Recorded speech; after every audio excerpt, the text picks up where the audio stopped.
2023 के चुनाव में बीजेपी के कट्टर कार्यकर्ता हमारे साथ जुड़ रहे कार्यशैली के नाम पर। मैं नाम तो नहीं बताऊंगी गांव का, लेकिन 100 घरों का, 100 घर मान लो कम से कम 400 450 वोट, 100 घर का बीजेपी का धड़ा हमसे जुड़ा और उन्होंने आके कहा कि आज तक हमने आपको वोट नहीं दिए, आज तक कांग्रेस को वोट नहीं दिया।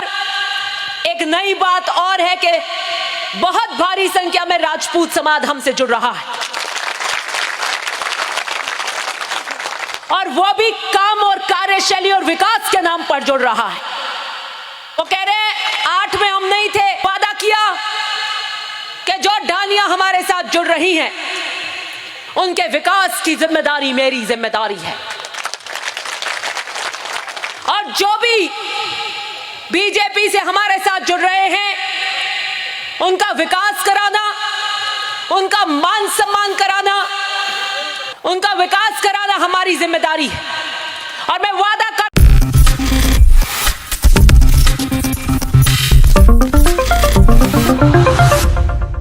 राजस्थान के विधानसभा चुनाव को मद्देनजर रखते हुए कांग्रेस पार्टी से हर एक दिग्गज नेता, हर एक कार्यकर्ता बीजेपी खेमे को लगातार चुनौती देते हुए नजर आ रहा है। इसी कड़ी में नाम शामिल है कांग्रेस की फायर ब्रांड नेता दिव्या मदेरणा का। जी हां, ओसिया से विधायक हैं दिव्या मदेरणा, जो अपनी तेज तर्रार बयानों के लिए जानी जाती हैं। और ऐसे में देखा जाए तो विधानसभा चुनाव जैसे जैसे नजदीक आ रहे हैं, वैसे वैसे दिव्या मदेरणा भी बीजेपी खेमे की मुश्किलें बढ़ाती हुई देखी जा रही हैं। नमस्कार, मैं प्रांशी राठौर और आप देख रहे हैं नेक्स्ट 9 न्यूज। दरअसल आपको बता दें कि दिव्या मदेरणा ने एक बार फिर से ओसिया में जनसभा को संबोधित किया और जनसभा को संबोधित करने के दौरान न सिर्फ वह जीत का दावा करती हुई नजर आई हैं, बल्कि यहां पर उन्होंने बीजेपी को किस तरह से चुनौती दे दी है। जी हां, आपको बता दें कि दिव्या मदेरणा के पास अब पहुंच चुके हैं कुछ बीजेपी के कट्टर समर्थक और ऐसे में देखा जाए उन समर्थकों का साथ पाने के बाद दिव्या मदेरणा अब बीजेपी को चुनौती देती हुई नजर आई हैं। तो आपको दिखाते हैं वो वीडियो जो इस वक्त तेजी से वायरल हो रहा है और दिव्या मदेरणा ने यहाँ पर क्या कुछ कहा है, आप जरा देखिए। लड़ा था 2 चुनाव तो मैंने अपने पैरों पर लेकर ढानी ढानी लड़े। 2023 का ये चुनाव है, दोनों चुनावों में जो बात नहीं थी वो इस चुनाव में है। अपने आप हर गांव के अंदर लोग हमसे जुड़ने आ रहे हैं, ये दोनों चुनाव में हमने नहीं देखा। 2013 के चुनाव के अंदर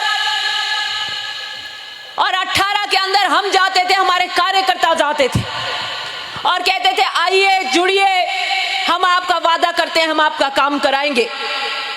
लेकिन 2023 के चुनाव में बीजेपी के कट्टर कार्यकर्ता हमारे साथ जुड़ रहे कार्यशैली के नाम पर। मैं नाम तो नहीं बताऊंगी गांव का, लेकिन 100 घरों का, 100 घर मान लो कम से कम 400 450 वोट, 100 घर का बीजेपी का धड़ा हमसे जुड़ा और उन्होंने आके कहा कि आज तक हमने आपको वोट नहीं दिए, आज तक कांग्रेस को वोट नहीं दिया, हम कट्टर बीजेपी के। तो मुझे बड़ा आश्चर्य हुआ और मैंने उनसे पूछा कि आज तक आपने वोट नहीं दिए, तो आज अब ऐसा क्या हुआ, आपका हृदय परिवर्तन हुआ, आप जुड़ना चाहते हैं? तो उन्होंने कहा मेरे इस तरफ आतूनी जो ढालियां हैं वो भी बीजेपी की थी और वो पिछले चुनाव में जुड़ गई। उनके कोई विकास के काम नहीं हुए थे 10 साल से और वो जैसे ही आपसे जुड़ते ही बाद में 3-4 महीने के उनके अंदर 2 मुख्य काम थे, वो त्रस्त थे, 10 साल से वो काम हो गए।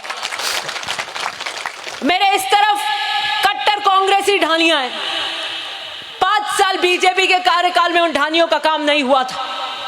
जब कांग्रेस की सरकार बनी, आप विधायक बने, तो 82 समय वहां काम हुए, 5 साल के भी हुए, इस 5 साल के भी हुए और ऐतिहासिक काम हुए उन ढानियों के अंदर।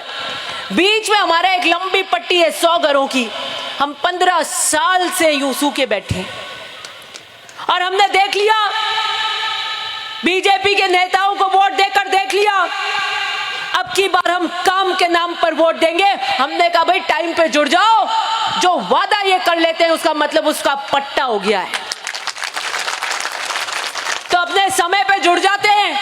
अपनी बात बता दी उन्होंने और कि ये अब हमें विश्वास हो गया, हम इस विश्वास के साथ घर जा रहे हैं कि ये काम इन्होंने हाँ भर ली, ये पट्टा हो चुका है हमारा। और उन्होंने बीजेपी की मीटिंग में नहीं गए, बीजेपी के उम्मीदवार वगैरह ने सब रिश्तेदारी का जोर लगा लिया। उन्होंने कहा नहीं अब हमने हमारा समर्थन दे दिया, उनकी घर पे भी नहीं बुला रहे उनको। ओम सिंह जी कह रहे थे अभी इस चुनाव के अंदर एक नई बात और है कि बहुत भारी संख्या में राजपूत समाज हमसे जुड़ रहा है और वो भी काम और कार्यशैली और विकास के नाम पर जुड़ रहा है। वो कह रहे हैं 8 में हम नहीं थे, 13 में हम नहीं थे आपके साथ और 18 में नहीं थे। कुछ जो मदेरना साहब के साथ हमेशा से पारंपरिक हमारे परिवार का जुड़ाव रहा है वो थे, लेकिन उन्होंने कहा हम इन 3 चुनाव में नहीं थे और इस चुनाव में हम जुड़ रहे हैं, विकास के लिए जुड़ रहे हैं, क्योंकि हमारी ढानियां 15 साल से रह गई हैं और अगले 5 साल 20 साल हम बिना विकास के रह जाएंगे।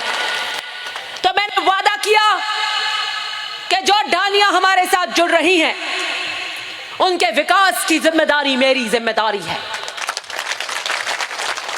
और जो भी बीजेपी से हमारे साथ जुड़ रहे हैं उनका विकास कराना, उनका मान सम्मान कराना, उनका विकास कराना हमारी जिम्मेदारी है। और मैं वादा करती हूं जिन जिन ढानियों जो ढानी हमारे साथ आशा और विश्वास के साथ जुड़ी हैं और उन ढानियों के अंदर जिन मूलभूत आवश्यकताओं की कमी है वो पूरा मैं कराऊंगी 3 महीने के अंदर अंदर। आपने देखा कि किस तरह से दिव्या मदेरना यहाँ पर बीजेपी के उन कट्टर समर्थकों का साथ मानने के बाद अब बीजेपी को ही चुनौती दे रही है।